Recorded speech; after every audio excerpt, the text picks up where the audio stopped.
வணக்கம். உங்க பிசினஸே உங்க வாகனத்தை நம்பிதான் இருக்கா? அப்போ இந்த விளக்கத்தை நீங்க கண்டிப்பா பார்க்கணும். ஏன்னா உங்க கமர்ஷியல் வாகனத்துக்கான இன்சூரன்ஸ் எப்படி ஒரு பாதுகாப்பு கவசம் மாதிரி காம்பொணுதுன்னு நாம இப்போ தெளிவா பார்க்க போறோம்.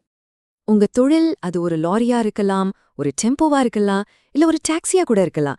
அதுதான் உங்க குடும்பத்தோட வருமானத்துக்கே ஆதாரமா? அப்படின்னா நீங்க சரியான இடத்துக்கு தான் வந்திருக்கீங்க. பாருங்க, இன்சூரன்ஸுங்கிறது வெறும் ஒரு பேப்பர் டாக்குமெண்ட் கிடையாது. அது எதிர்பாராத நேரத்துல உங்க தொழிலையும் உங்க எதிர்காலத்தையும் பாதுகாக்கிற ஒரு சூப்பர் ஷீல்டு. அதனால இத ஒரு செலவா மட்டும் பார்க்காதீங்க. இது உங்க தொழிலுக்கான ஒரு மிக முக்கியமான முதலீடு. சரி, வாங்க விஷயத்துக்குள்ள போலாம். முதல்ல உங்க வாகனம் ரோட்ல ஓடும்போது என்ன மாதிரியான ரிஸ்க் எல்லாம் இருக்குன்னு நம்ம புரிஞ்சுக்கலாம்.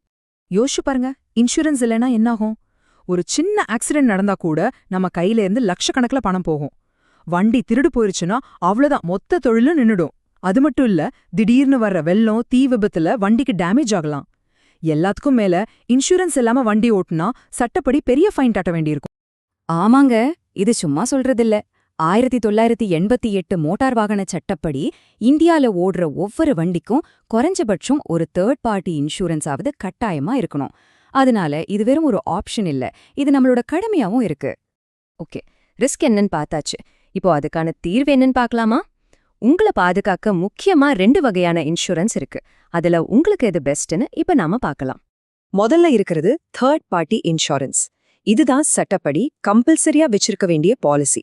அதாவது உங்க வண்டியால மத்தவங்களுக்கோ இல்ல அவங்களோட சொத்துக்கோ ஏதாவது சேதமாச்சுன்னா இந்த பாலிசி அதை கவர் பண்ணிடும். ஆனா இங்க ஒரு முக்கியமான விஷயத்த நல்லா கவனிங்க. இந்த பாலிசி உங்க சொந்த வண்டிக்காகிற எந்த ஒரு சின்ன சேதத்தை கூட கவர் பண்ணாது. இப்ப இந்த ஸ்கிரீனை பாருங்களேன், வித்தியாசம் எவ்வளவு பளிச்சுன்னு தெரியுது. விரிவான காப்பீடு, அதாவது காம்ப்ரஹென்சிவ் இன்சூரன்ஸ் எடுத்தீங்கன்னா அது தேர்ட் பார்ட்டியை மட்டும் கவர் பண்ணாது. உங்க வண்டிக்கு ஆக்சிடென்ட்ல டேமேஜ் ஆனாலும் சரி, வண்டி திருடு போனாலும் சரி, ஏன் வெள்ளம், தீ விபத்து மாதிரி இயற்கை சீற்றத்தால சேதமானாலும் சரி, எல்லாத்தையும் இது பார்த்துக்கோ. உங்க வண்டிக்கு ஒரு முழுமையான பாதுகாப்பு இதுதான். சரி, ஒருவேளை கிளைம் பண்ண வேண்டிய ஒரு சூழல் வந்துட்டா என்ன பண்றது? ஐயோ, கிளைம் பண்றது பெரிய ப்ராசஸ் ஆச்சுன்னு டென்ஷன் ஆகாதீங்க. இந்த ஸ்டெப்ஸை முன்னாடியே தெரிஞ்சு வச்சுக்கிட்டா அந்த நேரத்துல ரொம்பவே ஈஸியா இருக்கும். வாங்க பார்க்கலாம். பாருங்க, ரொம்ப சிம்பிளான 4 ஸ்டெப் தான். முதல்ல, சம்பவம் நடந்த உடனே எவ்வளோ சீக்கிரம் முடியுமோ அவ்வளோ சீக்கிரம் உங்க இன்சூரன்ஸ் கம்பெனிக்கு ஃபோன் பண்ணி சொல்லிடுங்க. 2வது, பெரிய விபத்து இல்ல வண்டி திருடு போச்சுன்னா கண்டிப்பா FIR ஃபைல் பண்ணணும். அது ரொம்ப முக்கியம். 3வது, அவங்க கேட்குற எல்லா டாக்குமெண்ட்ஸையும் சரியா சப்மிட் பண்ணிடுங்க.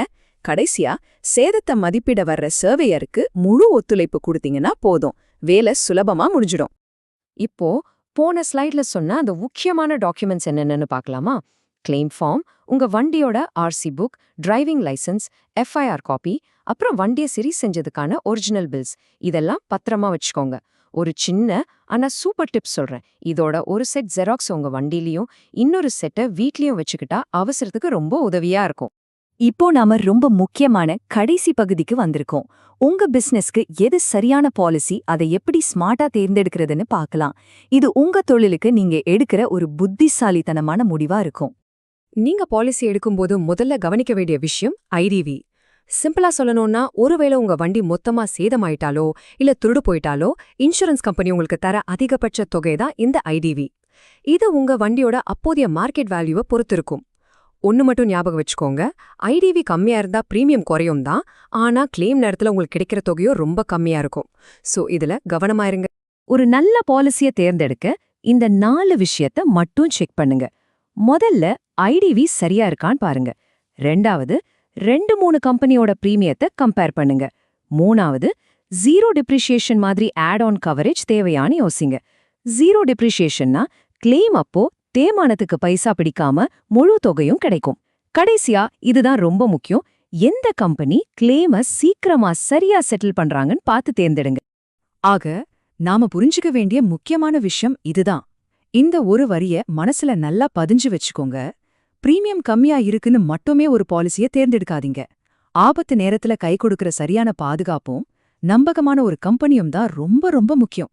நாம இப்போ இந்த விளக்கத்தோட இறுதிக்கு வந்துட்டோம். ஒன்னே ஒன்னு மட்டும் ஞாபகம் வச்சுக்கோங்க, உங்க வாகனம் வெறும் ஒரு மிஷின் இல்ல, அது உங்க தொழில், உங்க குடும்பத்தோட வாழ்வாதாரம். இறுதியா இந்த ஒரு கேள்வியோட நான் முடிச்சுக்கிறேன். ஒரு நிமிஷம் யோசிங்க. உங்க தொழில் அதோட அடுத்தடுத்த பயணங்களுக்கு உண்மையிலேயே தயாரா இருக்கா? இன்னிக்கே உங்க இன்சூரன்ஸ் பாலிசி எடுத்து பாருங்க. உங்க வாழ்வாதாரம் பாதுகாப்பா இருக்கிறத உறுதி செஞ்சுக்கோங்க.